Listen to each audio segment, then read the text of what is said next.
Closing of the American Mind, Chapter 1 summary. Josh, Chapter 1, The Clean Slate.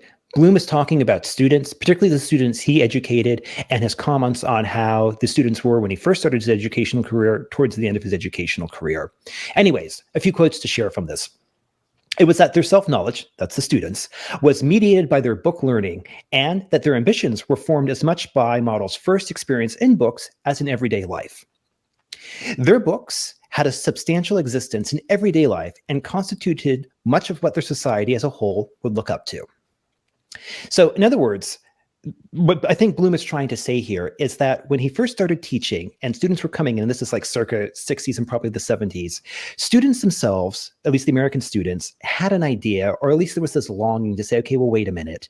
What does it mean to have a good soul? So kind of the example I would put on this is that if you were to go to the gym, I think that's like a 10 or a 12-year-old, you might not necessarily know what to do, but you might have an idea of what the ideal human form would be. Perhaps you saw like some Greek statue of the masculine or the feminine or whatever, or art or whatnot, or you just, look at a clothing ad or whatever. My point is that you will have plenty of examples from like a physical nature to say, okay, listen, I might take, 1, 2, 3, 5, 10, whatever, right, to achieve this level. But I know what it is to be virtuous, at least from a physical standpoint. Like, this is a good physical body. This is a bad physical body. Okay. Yeah, you would have this.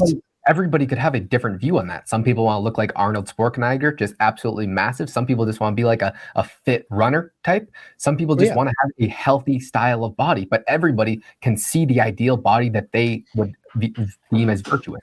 And also building upon that too, there might be different ways that, someone might say based upon, how they're built. Of what they want to do. But the key thing is that someone who's very young or, at any stage of life, but importantly, someone who's young can look around and say, oh, look, that person's done a good job of whatever they want to do, or that person hasn't. So not only do you have like an ideal form to look up to, but the ideal form can be understood by people who are just starting off, their career in that regard. The key thing is that on the external front for the body, there's the idea of virtue. And I think what Bloom is trying to say is that what we used to do for the similar way to define the ideal form for the soul, for the inward part of the body, the mind, we've lost that. Because instead of, let's say, like a statue or whatever to show what an ideal body can look like, the great books, as Bloom calls it, the traditions of the past, would kind of show what a great soul would look like. And when you take that away, you take away the ability to transmit the ideal perfection, or perhaps various paths of ideal perfection of what a soul can look like. And so that's kind of how I interpret this chapter as far as the Bloom goes for that. Do you think you can kind of simple that down a little bit more for us? Yeah. So imagine you're a 10-year-old or whatever, right? So you're just starting to say, okay, well, listen, I want to figure out, how I can, look good or whatever, right? And you understand that you need to go to the gym, and you understand you need to lift weights or whatever, right? And you also kind of have an idea of what you want to get to. You might not know like how to get there, but the important thing is in your mind, you can say, or perhaps you've seen like a statue, or you've seen artwork, or perhaps you've got like a sports player you can look up to or whatever, right? But the point is you have something to look up to. There's something which draws your gaze up and says, I want to be like that, or said another way, I think that is virtuous, that is good, and I want to, sacrifice to try to become like that. In this case, it's the physical nature because it's manifested, through the body. Just as there's the outside physical world, there's the inside world too. And so for the inside world, it might be saying, okay, well, listen, what constitutes a good soul? Or what, just as I know what I want to look up to in terms of what I want my body to look like, what do I want to look up to for my soul to look like? What are the values that we adopt as a culture, or the various paths we might say as a culture?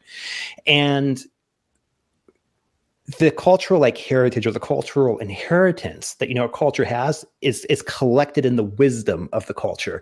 So Bloom, we'll probably get to this a little later on, but Bloom makes the comment that for the French, there were two authors. It was Descartes and Pascal, who basically present like two visions of, or two ways to kind of like think about the world, or two lenses of which to look at the world. And between these two authors, they do a really good job of kind of explaining to like a French child, like growing up, kind of who they are, right? It integrates them into the tapestry of French society. And it kind of explains to their soul what it means to be French, and kind of like, the things you would look up to, much the same way like a statue or like a sports player or whatever might show someone what they can look up to from the gym, or if they work on their physical outward self. If you take away this great book tradition, there's nothing, or it becomes much more scarce to try to figure out, how do you define virtue? Like, how does the inward soul seek to find out examples of what it should emulate, of what it should try to strive for? Now, granted, people kind of like grope around and kind of like figure stuff out. So, I mean, like there's some of that going on. But this takes us into the second part, is that if you now have a society that refuses to engage in discrimination, and when I say engage in discrimination, what I mean is to say, this is better than that. Like, Susie is a discriminating shopper because she doesn't pick out rotten apple or whatever, right? If you have a society that refuses to engage in discrimination, say like, listen, this action is better than that action. And what's more, the society then says all actions are the same, or all outcomes are the same. That would be like the equivalent of like going to the gym, trying to figure something out. Some people will figure some things out. Some people won't figure some things out. But then let's say after like 5 years of like, trying to figure stuff out at the gym with no way to orient yourself, you sit down, and if people are actually clever, they say, okay, well, listen, this group over here did a really good job on that, but this group over here, they have no clue what they're doing. And then you could do results too. You could say, well, this person, it's clear that they're doing something right with the way that they look, and this person is just not. And you have to be able to make that distinction, because let's say, as Justin, and it happens internally. Squats. Let's say someone's doing squats just wildly wrong. You don't know what they're doing wrong. You just know that is not how a squat is supposed to look. But then you see this absolute bodybuilder. He's just doing perfect form, ass to grass, just looking like he looks like he knows what he's doing. You could say, okay, well, I want to try, and I know that I don't want to be like this group, but I want to try and replicate what this guy's doing. Yeah, you can see, even if you don't necessarily know like how to do it, you can see like, wait a minute, there's something virtuous about what's going on there. And likewise, there's something that's not virtuous about what's going on over there. But this is the key thing, like you're using your inner mind to say, okay, listen, I'm making a value judgment. I am going to discriminate in the sense that this, I think, is the correct way to do it, and that over there is the incorrect way to do it. See, this is maybe like the moral compass in action. And one of the things that I think you've seen apply today in today's society is you see this dismantling, or this refusing to allow people to make value discriminations, in the sense that no. It doesn't matter if you're like, like a 500 pounder at the gym. It doesn't matter if you're like a 7% body fat, triathlete, marathon, or whatever, right? It's like, no, these are all the same. These are all equal. These are all equally virtuous. And the answer is no, they are not. One is objectively better than the other. And I don't care if it hurts someone's feelings, but like, that's just the case. Mm-hmm. And this is just in terms of the outward expression. And so if you go back and look at the inward soul, you can say there's certain, values or certain ideals that people need to look up to in this regard. And so what I'm trying to do is I try to use the physical nature, which I think is very easy for people to understand, and say, just as you have like all these rules that apply in the external real world, you can kind of, to an extent, use it as a framework to start understanding the much more nebulous internal world, as we would call it, the world of the soul, or the world of the psychology, or whatever.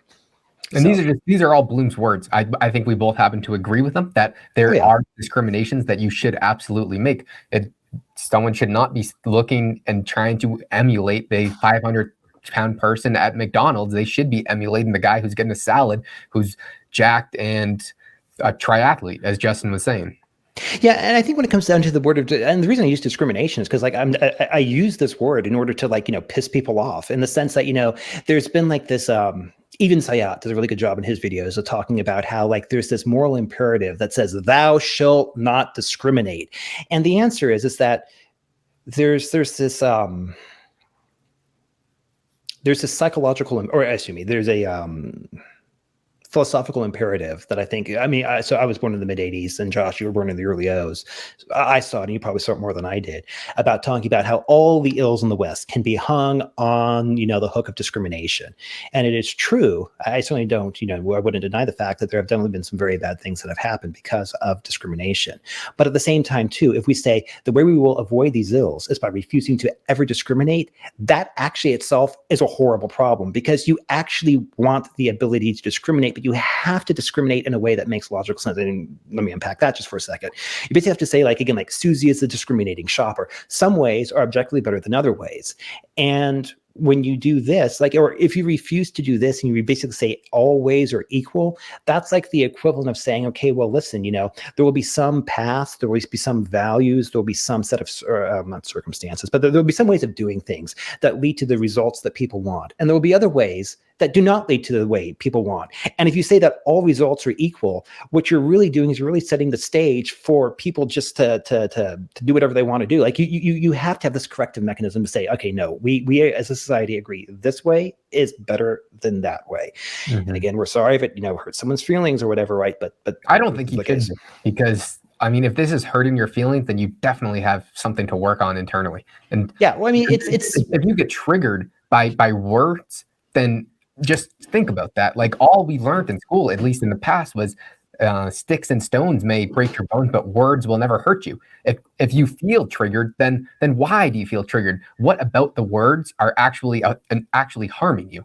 Yeah. And the answer is what it's triggering is probably triggering cognitive dissonance, but that's a separate video. But anyways, getting back to what Bloom's saying is that one of the easiest ways to kind of like sidestep and I think suppress the learning curve, just as like you can do it for like, the physical side with like ideals to look up to in terms of like, goals for the gym and role models, whatever. You can also like do it for the soul, to build up, a beautiful soul by using the great literature of the past and by using, what our ancestors and our forefathers and their forefathers, et cetera, like use to define to themselves who they were. There's a lot of wisdom, I think, in the ancients. I don't want to say ancients, I don't mean, or the wrong term. There's a lot of wisdom in, let's say, our grandparents, our great-grandparents, and so on and so forth.